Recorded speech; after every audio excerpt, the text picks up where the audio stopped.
안녕하세요. 저는 김철수입니다. 오늘 여러분께 들려드릴 이야기는 정말 충격적입니다. 독일에서 온 한 도시계획 전문가가 한국의 한강을 무시했다가 완전히 뒤바뀐 실화를 다뤄보겠습니다. 이 이야기를 들으시면 우리나라가 얼마나 대단한 나라인지 새삼 깨닫게 되실 겁니다. 그 전에 잠깐만요. 버겁고 힘든 일상생활에 한 줄기 빛 같은 감동을 선사하는 감동망대입니다. 구독과 좋아요는 감동적인 이야기를 만드는데 큰 힘이 됩니다. 막스 밀러 교수는 인천공항으로 향하는 리무진 버스에서 창밖을 바라보며 한숨을 내쉬었습니다. 독일 베를린 공과대학에서 30년간 도시계획을 가르쳐온 그에게 이번 한국 출장은 그리 달갑지 않았습니다. 국제학술대회 참석차 방문하게 된 서울이라는 도시에 대해 그다지 기대하지 않았기 때문입니다. 동아시아의 또 다른 복제도시 중 하나를 보러 가는 것이라고 생각했습니다. 그의 머릿속에는 이미 선입견이 가득했습니다. 빠른 속도로만 지은 고층 빌딩들, 계획성 없는 도시 개발, 그리고 무엇보다 서구의 도시 설계를 그대로 모방한 뻔한 모습들을 상상하고 있었습니다. 홍콩이나 싱가포르처럼 말이죠. 막스 교수는 지난 25년간 유럽 전역의 도시들을 연구해왔습니다. 파리의 생강, 런던의 템스강, 그리고 고향인 베를린의 슈프레강까지. 유럽의 강들은 수백 년에 걸쳐 천천히 그리고 신중하게 개발되어 왔습니다. 하나의 다리를 놓는 데만도 수십 년의 논의와 계획이 필요했고 그 결과 완벽에 가까운 도시 경관을 만들어냈습니다. 하지만 아시아의 도시들은 달랐습니다. 급속한 경제 성장에 따라 무분별하게 개발된 경우가 대부분이었고 특히 강을 중심으로 한 도시계획은 거의 없다고 봐도 무방했습니다. 막스 교수가 한국에 대해 가진 인상도 크게 다르지 않았습니다. 한국 전쟁 이후 급속히 재건된 나라, 빠른 산업화로 유명하지만 도시계획에 있어서는 아직 배워야 할 것이 많은 나라라고 생각했던 것입니다. 서울로 들어서는 순간 그의 표정이 달라지기 시작했습니다. 창밖으로 펼쳐진 풍경은 그가 예상했던 것과는 완전히 달랐습니다. 거대한 강 위에 끊임없이 이어진 다리들이 보였습니다. 각기 다른 형태를 가진 다리들이 마치 거대한 교향곡을 연주하듯 조화롭게 배치되어 있었습니다.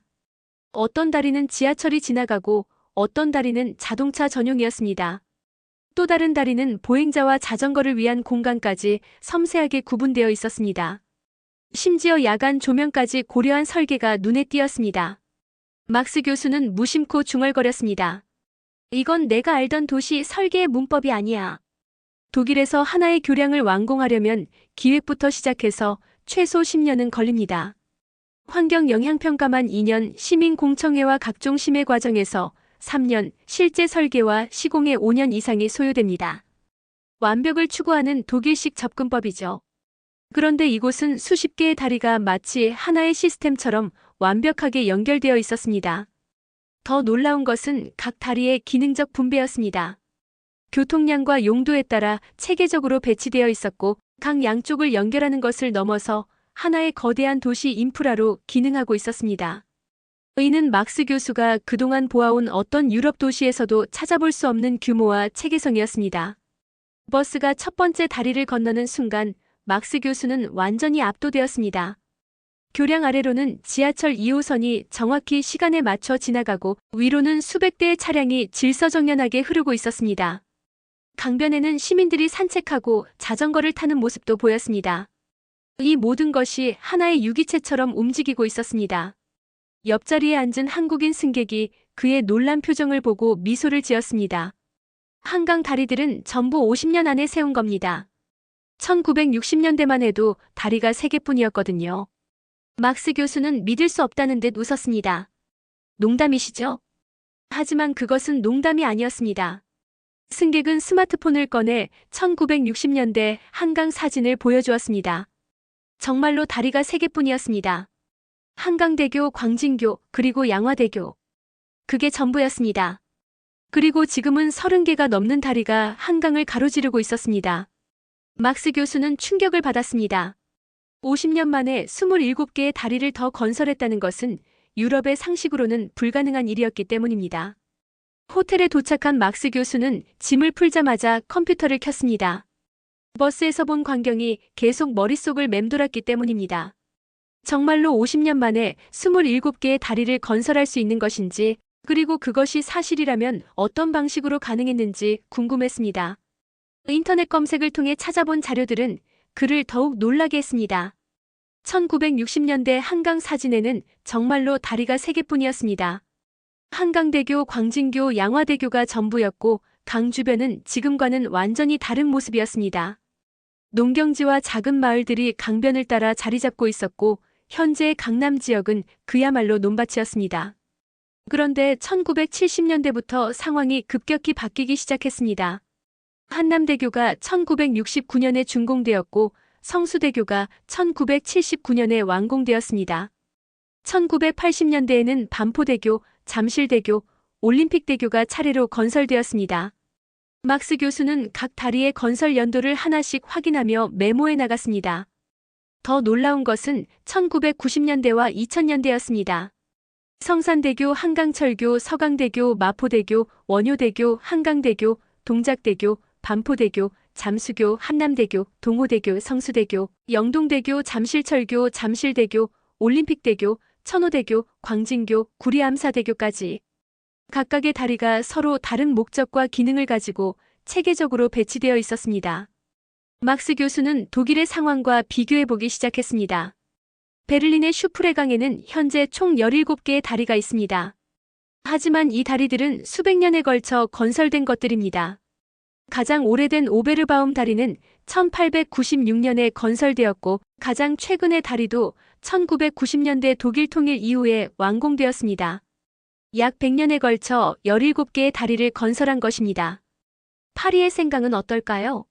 총 37개의 다리가 있지만 가장 오래된 퐁네프 다리는 1607년에 완공되었습니다.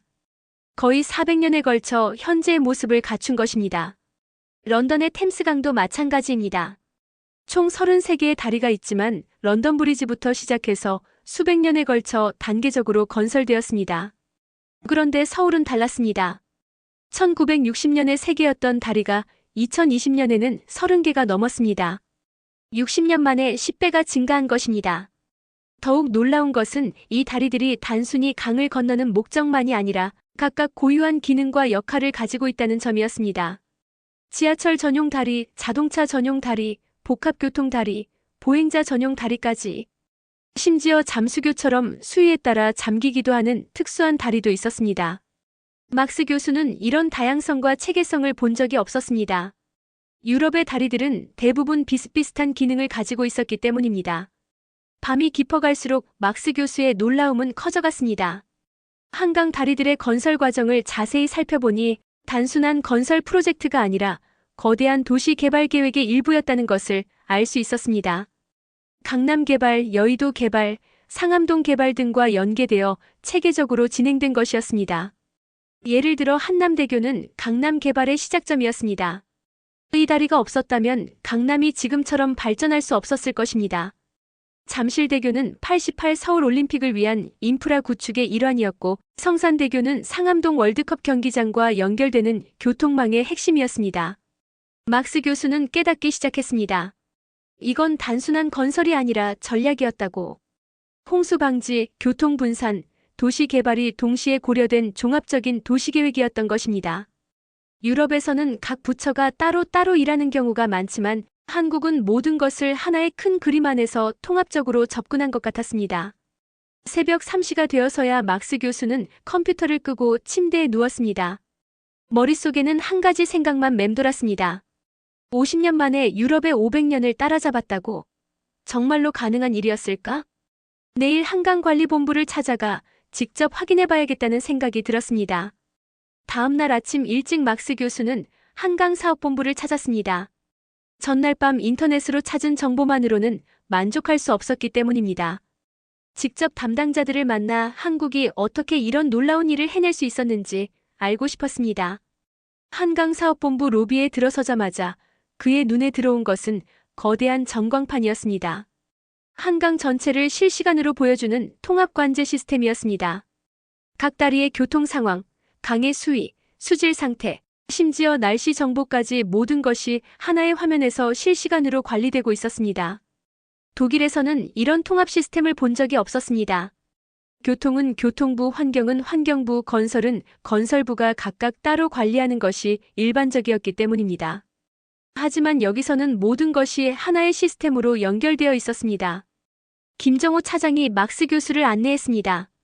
한강개발 1세대 엔지니어 출신인 그는 지난 35년간 한강의 변화를 직접 경험한 산증인이었습니다. 김 차장은 먼저 1960년대부터 현재까지의 한강 변천사를 보여주는 자료실로 안내했습니다. 1960년대 한강은 지금과는 완전히 다른 모습이었습니다라고 김 차장이 설명했습니다.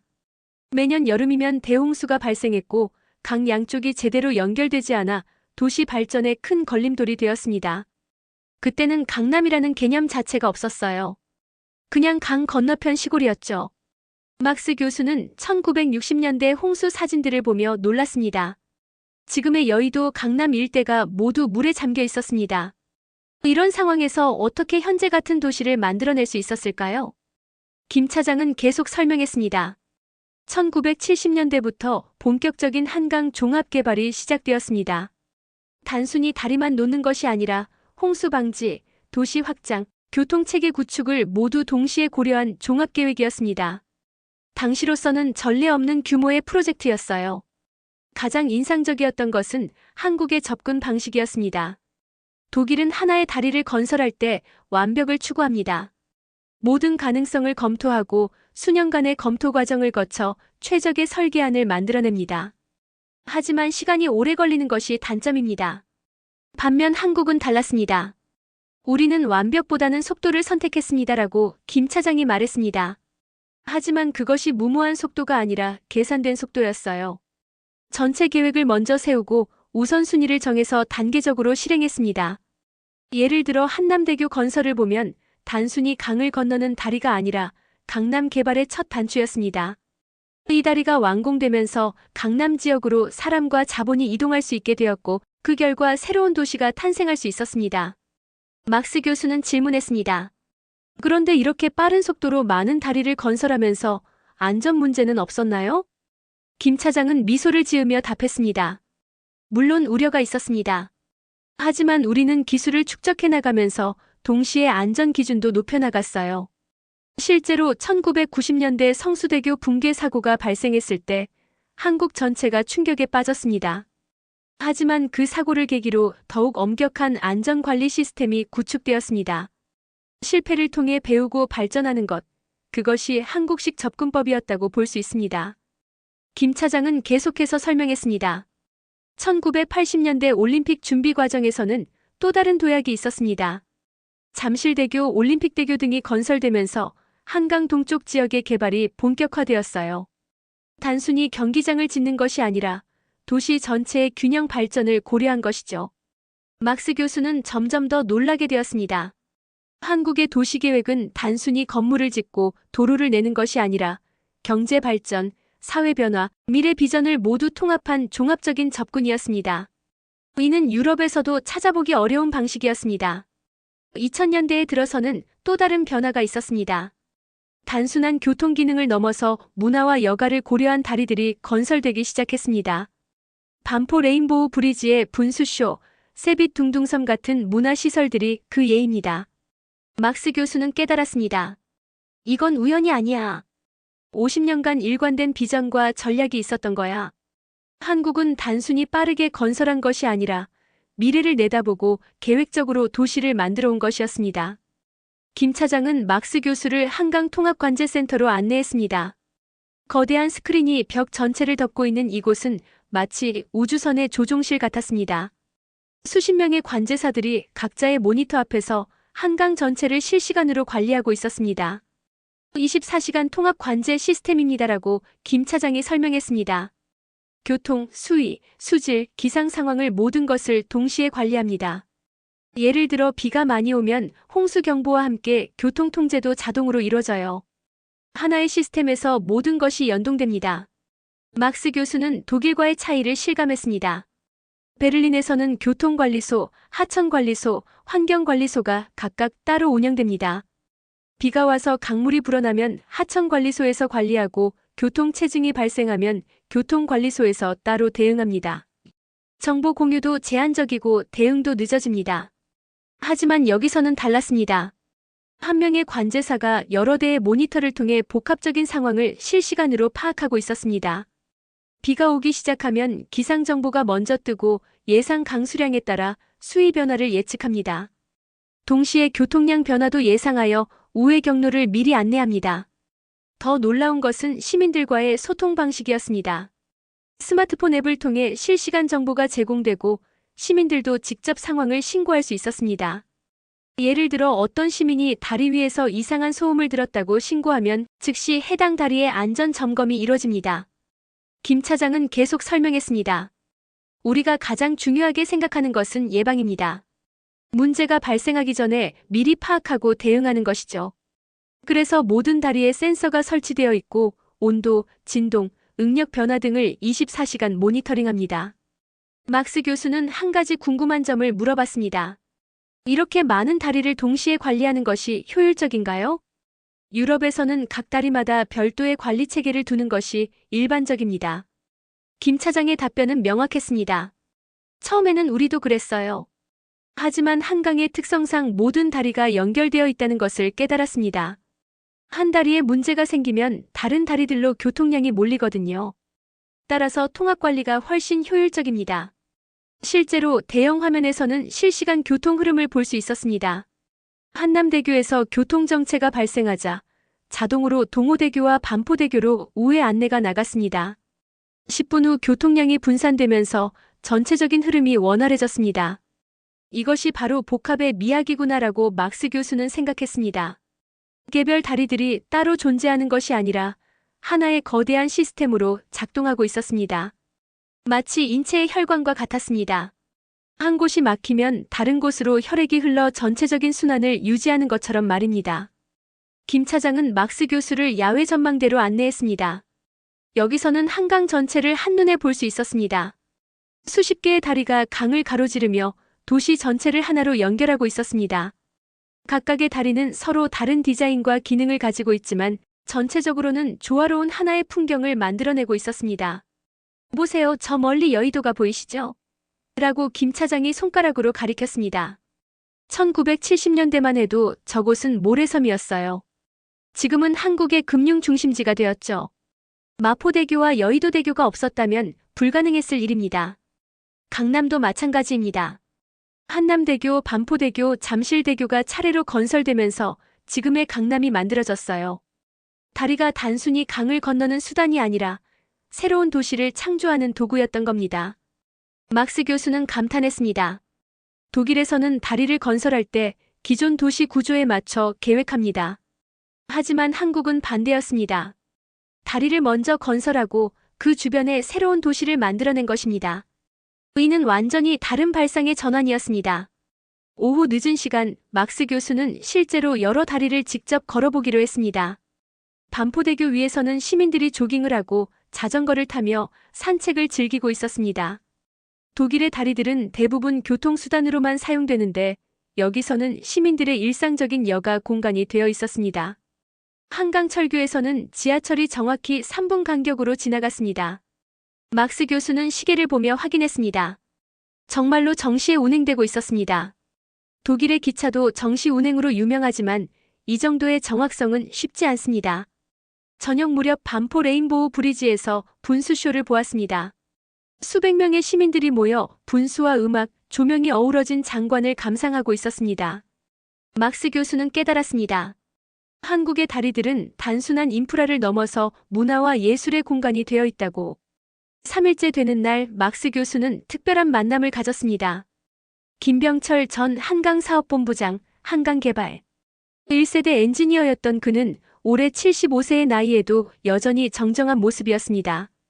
1970년대부터 한강개발에 직접 참여한 산증인이자 한국토목공학의 살아있는 역사였습니다. 김 전 본부장은 막스 교수를 한강공원의 조용한 벤치로 안내했습니다. 저 멀리 한남대교가 보이는 자리였습니다. 저 다리가 제가 처음 참여한 프로젝트였어요라고 그가 말했습니다.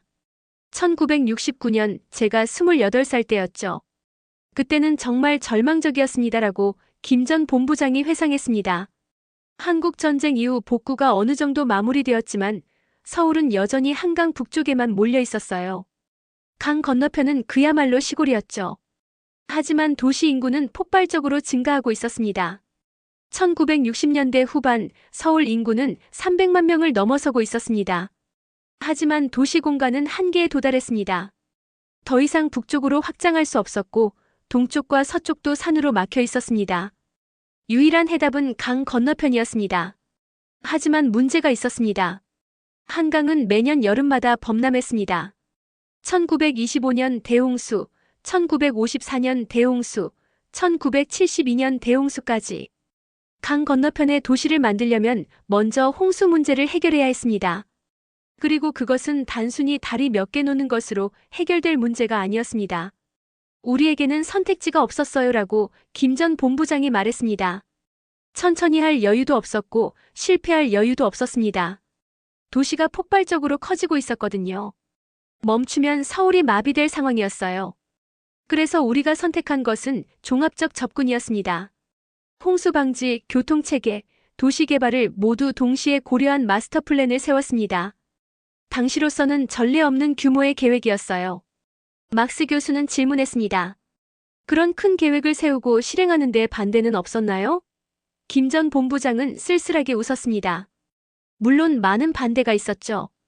너무 위험하다, 비용이 너무 많이 든다, 기술이 부족하다는 비판이 쏟아졌어요. 특히 외국 전문가들은 회의적이었습니다. 1960년대 말 세계은행에서 온 전문가는 한국의 계획을 보고 무모하다고 평가했어요. 단계적으로 천천히 진행하라고 권고했죠. 하지만 우리에게는 시간이 없었습니다. 그때 우리가 참고한 모델이 독일이었어요라고 김 전 본부장이 말했습니다.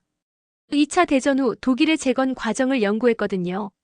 하지만 독일은 기존 도시를 복구하는 것이었고 우리는 새로운 도시를 창조하는 것이었어요.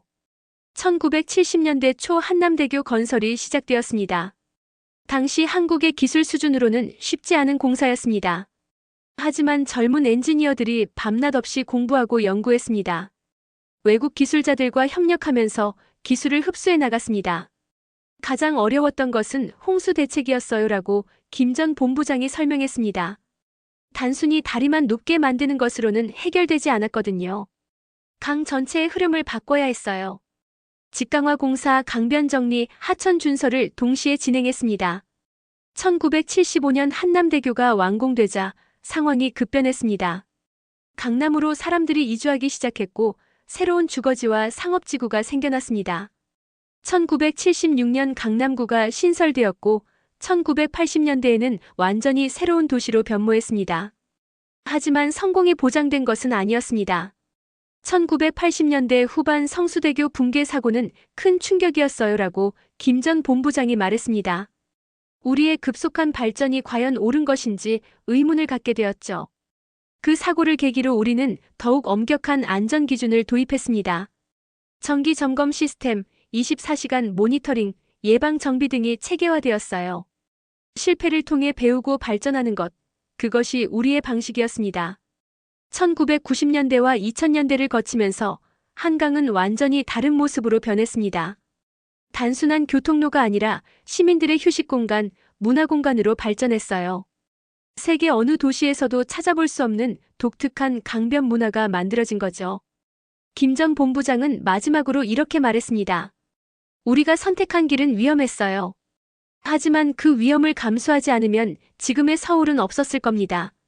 불가능을 택한 나라, 그래서 가능해진 나라. 그것이 우리의 이야기입니다.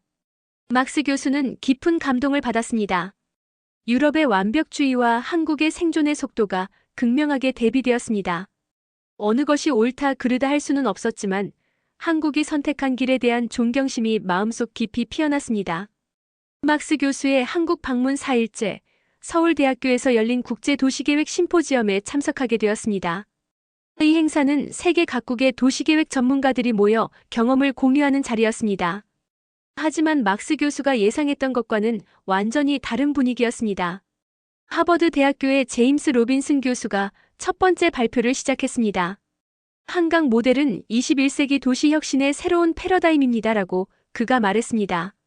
50년 만에 농업 도시에서 글로벌 메가시티로 변모한 서울의 사례는 개발도상국들에게 희망의 메시지를 전달하고 있습니다. 막스 교수는 놀랐습니다. 하버드 교수가 한국을 이렇게 높이 평가할 줄은 몰랐기 때문입니다. 더 놀라운 것은 뒤이어 이어진 발표들이었습니다. MIT의 사라 윌리엄스 교수는 한강의 통합관리 시스템을 집중적으로 분석한 연구 결과를 발표했습니다. 교통, 환경, 안전을 하나의 플랫폼에서 관리하는 한국의 방식은 스마트시티의 모범 사례라고 평가했습니다.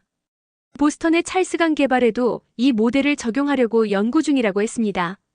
옥스퍼드 대학교의 데이비드 하비 교수는 더욱 구체적이었습니다. 한강은 미래를 설계하는 교과서입니다라고 단언했습니다. 단순한 인프라 구축을 넘어서 도시 전체의 생태계를 바꿔놓은 사례는 세계적으로도 드뭅니다. 템스강 재개발 프로젝트에서 한강의 경험을 벤치마킹하고 있다고 밝혔습니다. UN 해비타트의 마리아 곤잘레스 국장은 아프리카와 남미의 개발도상국들이 한강 모델을 적극 도입하려고 한다고 발표했습니다. 케냐의 나이로비, 브라질의 상파울루, 인도의 뭄바이 등이 한국의 기술진을 초청해 컨설팅을 받고 있다는 것이었습니다. 막스 교수는 당혹감에 웃음을 터뜨렸습니다. 내가 가르치던 교과서가 아니라 배워야 할 교과서였구나라는 생각이 들었습니다. 지난 30년간 독일의 도시계획이 세계 최고라고 믿어왔는데 이제는 한국에서 배워야 할 상황이 된 것입니다. 싱가포르 국립대학교의 리 웨이밍 교수는 더욱 구체적인 사례를 들었습니다. 싱가포르 정부가 2019년부터 한국의 한강 통합관리 시스템을 도입하기 시작했다고 했습니다. 싱가포르강 재개발 프로젝트에 한국의 기술과 노하우가 적용되고 있다는 것이었습니다. 일본 도쿄대학의 다나카 히로시 교수도 비슷한 내용을 발표했습니다. 도쿄도 정부가 2020 올림픽을 계기로 한강의 문화공간 조성 방식을 벤치마킹했다고 했습니다. 스미 다강변의 재개발에 한국 전문가들이 자문으로 참여했다는 것입니다. 오후 세션에서는 더욱 놀라운 발표들이 이어졌습니다. 네덜란드 델프트 공과대학의 피터 반데르 메르 교수는 한국의 홍수 방지 시스템을 극찬했습니다. 네덜란드는 전통적으로 홍수 방지 기술의 선진국이었지만 한국의 실시간 통합관리 시스템은 한 단계 더 진화된 방식이라고 평가했습니다. 프랑스 파리 도시계획연구소의 장 피에르 르클레르 박사는 생강 개발과 한강 개발을 비교 분석한 연구를 발표했습니다. 파리는 800년에 걸쳐 생강을 중심으로 발전해왔지만 서울은 50년 만에 그보다 더 복합적이고 효율적인 시스템을 구축했다고 평가했습니다. 캐나다 토론토 대학의 마이클 스미스 교수는 한강의 대중교통 연계 시스템을 분석했습니다. 지하철, 버스, 자전거, 보행로가 다리를 중심으로 유기적으로 연결된 시스템은 북미 어느 도시에서도 찾아볼 수 없는 혁신이라고 했습니다. 저녁 리셉션에서 막스 교수는 각국 전문가들과 대화를 나누었습니다. 모든 사람들이 한국의 성취를 인정하고 있었습니다. 더 놀라운 것은 많은 전문가들이 이미 한국을 여러 차례 방문해 연구를 진행하고 있다는 사실이었습니다. 브라질의 도시계획가는 말했습니다. 상파울루의 티에테강 개발에 한국 모델을 적용하고 있어요. 단순히 기술만 배우는 것이 아니라 한국의 통합적 사고방식 자체를 배우고 있습니다. 인도의 전문가도 비슷한 말을 했습니다. 뭄바이 정부에서 한국 전문가들을 초청해 마스터 플랜을 수립하고 있어요. 한국의 속도와 체계성을 동시에 갖춘 접근법이 우리에게는 꼭 필요한 거죠. 막스 교수는 충격을 받았습니다. 자신이 그동안 한국을 얼마나 과소평가했는지 깨달았습니다. 전 세계 전문가들이 한국에서 배우려고 하는데 정작 자신은 한국을 무시하고 있었던 것입니다. 심포지엄 마지막 날 각국 전문가들은 공동 선언문을 채택했습니다. 한강 모델을 21세기 지속 가능한 도시 발전의 모범 사례로 인정하고 각국이 이를 벤치마킹할 것을 권고한다는 내용이었습니다. 막스 교수는 선언문에 서명하면서 생각했습니다. 한때 우리는 한국을 속도만 빠른 나라라고 불렀다. 하지만 이제 나는 안다. 그 속도는 생존의 절박함이었고 미래를 향한 믿음이었다고. 한국 방문 마지막 날 저녁 막스 교수는 혼자 한강공원을 걸었습니다. 지난 며칠간의 경험이 머릿속을 복잡하게 만들었습니다. 기술적 성과, 놀라운 발전 속도, 세계 인정 등 모든 것이 인상적이었지만 뭔가 빠진 것 같은 느낌이 있었습니다. 해가 지기 시작하는 시간, 한강공원에는 사람들이 하나둘 모여들기 시작했습니다. 가족 단위로 온 사람들이 돗자리를 펼치고 피크닉을 준비했습니다. 학생들은 그룹을 이뤄 앉아 진지하게 토론하고 있었습니다. 마라톤 동호회 사람들이 일렬로 늘어서 반포대교를 향해 달려갔습니다. 막스 교수는 독일과의 차이를 느꼈습니다. 베를린의 슈프레 강변도 시민들이 자주 찾는 곳이지만 여기와는 분위기가 달랐습니다. 독일은 조용하고 정적인 느낌이라면 여기는 활기차고 역동적인 에너지로 가득했습니다. 벤치에 앉아있던 할머니 한 분이 막스 교수에게 말을 걸어왔습니다. 외국분이시네요? 한국어를 못한다고 하자 할머니는 손짓 발짓으로 대화를 시작했습니다.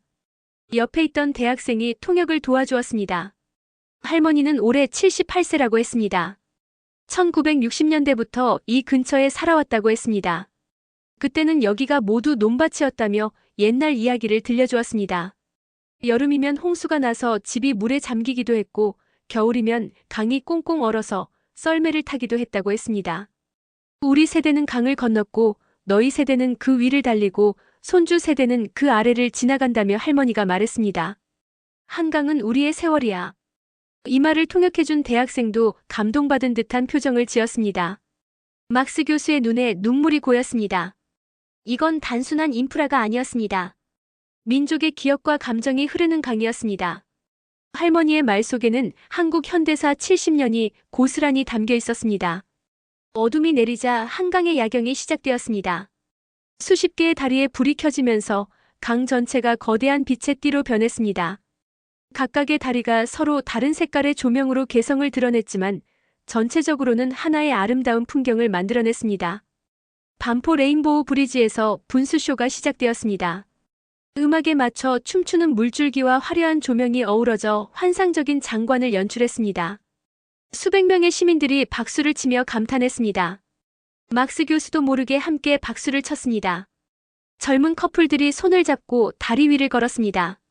가족들이 함께 자전거를 타며 강변길을 달렸습니다. 친구들과 치킨과 맥주를 나누며 웃음꽃을 피우는 사람들도 있었습니다. 이 모든 것이 자연스럽고 일상적인 풍경이었습니다. 막스 교수는 깨달았습니다. 한강이 진정 특별한 이유는 기술적 성과나 건설 속도가 아니라 시민들의 삶 속에 깊이 스며든 공간이 되었기 때문이라고. 독일의 강들도 아름답지만 이렇게 시민들의 일상과 밀접하게 연결된 곳은 없었습니다. 밤 10시가 넘어서도 사람들은 공원을 떠나지 않았습니다.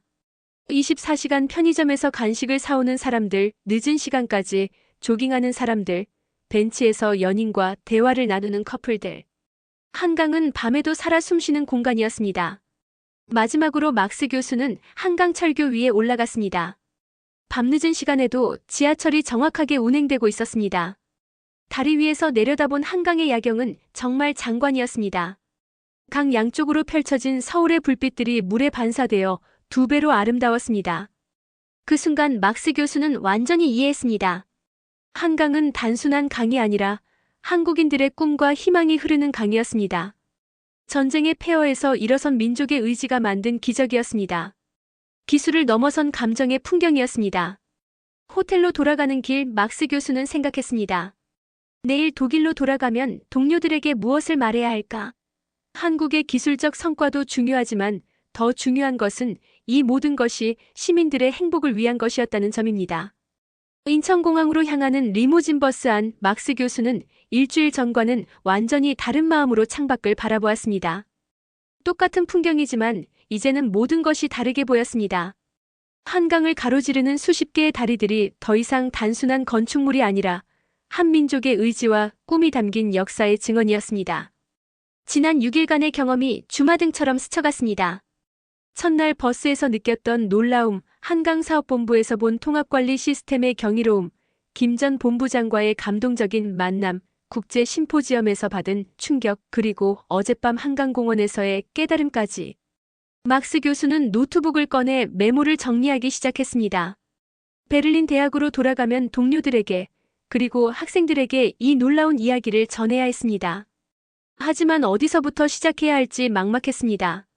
너무나 많은 것을 보고 느꼈기 때문입니다. 우선 숫자부터 정리했습니다. 1960년 3개였던 다리가 2024년 현재 31개. 50년 만에 농업국가에서 선진국으로 도약한 한국의 압축 성장이 한강에 그대로 담겨 있었습니다. 하지만 숫자만으로는 설명할 수 없는 것들이 더 많았습니다. 한국이 선택한 길은 유럽과는 완전히 달랐습니다. 유럽은 완벽을 추구했고 한국은 속도를 선택했습니다. 유럽은 개별 프로젝트의 완성도를 중시했고 한국은 전체 시스템의 조화를 추구했습니다. 어느 쪽이 옳다고 할 수는 없지만 결과는 명확했습니다. 막스 교수는 독일 동료들의 반응을 상상해 보았습니다. 아마 처음에는 믿지 않을 것입니다. 50년 만에 이런 일이 가능하다고. 하지만 자료와 사진, 그리고 각국 전문가들의 증언을 보여주면 인정하지 않을 수 없을 것입니다. 더 중요한 것은 한국의 성공 모델이 다른 나라들에게 희망을 주고 있다는 점이었습니다. 아프리카의 개발도상국들, 남미의 신흥국들이 한국을 벤치마킹하려고 하는 이유를 이제 알 것 같았습니다. 불가능해 보이는 일도 의지와 계획이 있으면 가능하다는 것을 한국이 증명했기 때문입니다. 공항에 도착하기 30분 전 막스 교수는 한국에 대한 자신의 생각을 정리했습니다. 일주일 전까지만 해도 한국을 동아시아의 복제 도시 정도로 생각했었습니다. 서구 문명을 모방한 나라, 빠른 속도로만 발전한 나라라고 여겼습니다. 하지만 이제는 달랐습니다. 한국은 모방한 것이 아니라 창조했습니다. 기존에 없던 새로운 도시 모델을 만들어낸 것입니다. 속도만 빨랐던 것이 아니라 그 속도 속에서도 체계와 조화를 잃지 않았습니다. 가장 인상 깊었던 것은 한국인들의 마인드셋이었습니다. 불가능하다고 여겨지는 일에 도전하는 용기, 실패를 통해 배우고 발전하는 자세, 그리고 무엇보다 미래를 향한 확고한 믿음. 이런 정신력이 있었기에 한강의 기적이 가능했던 것입니다. 인천공항 탑승구에서 막스 교수는 마지막으로 한강을 바라보았습니다. 창 너머로 보이는 한강과 그 위의 다리들이 작별 인사를 하는 것 같았습니다. 6일 전과는 완전히 다른 마음으로 이 풍경을 바라보고 있었습니다. 비행기가 이륙하면서 서울 전체가 내려다 보였습니다. 한강을 중심으로 펼쳐진 거대한 도시의 모습이 장관이었습니다. 강북과 강남을 연결하는 수십 개의 다리들이 도시 전체를 하나로 묶어주고 있었습니다. 막스 교수는 마음속으로 다짐했습니다. 독일로 돌아가면 한국의 이야기를 널리 알리겠다고. 동료 교수들에게, 학생들에게, 그리고 유럽의 도시계획가들에게 한국이 이룬 성과를 제대로 평가받도록 하겠다고. 비행기 안에서 막스 교수는 보고서 초안을 작성하기 시작했습니다. 제목은 한강 21세기 도시혁명의 모델이었습니다. 한국의 경험이 전 세계 도시계획 분야의 새로운 교과서가 될 것이라고 확신했습니다. 12시간의 비행시간 동안 막스 교수는 계속 글을 썼습니다. 한국에서 경험한 모든 것을 빠짐없이 기록했습니다. 숫자와 데이터뿐만 아니라 사람들과의 만남, 감정적인 순간들까지 모두 담았습니다. 베를린에 도착했을 때 막스 교수의 마음속에는 한 가지 확신이 있었습니다. 한때 우리는 한국을 속도만 빠른 나라라 불렀다. 하지만 이제 나는 안다. 그 속도는 생존의 절박함이었고 미래를 향한 믿음이었다고. 그리고 무엇보다 내 조국은 500년이 걸렸지만 이 나라는 50년 만에 그 너머를 건넜다는 것을. 한강은 단순한 강이 아니다. 인간이 불가능을 건넌 증거다. 그리고 그 강은 이제 세계의 표준이 되었다는 것을.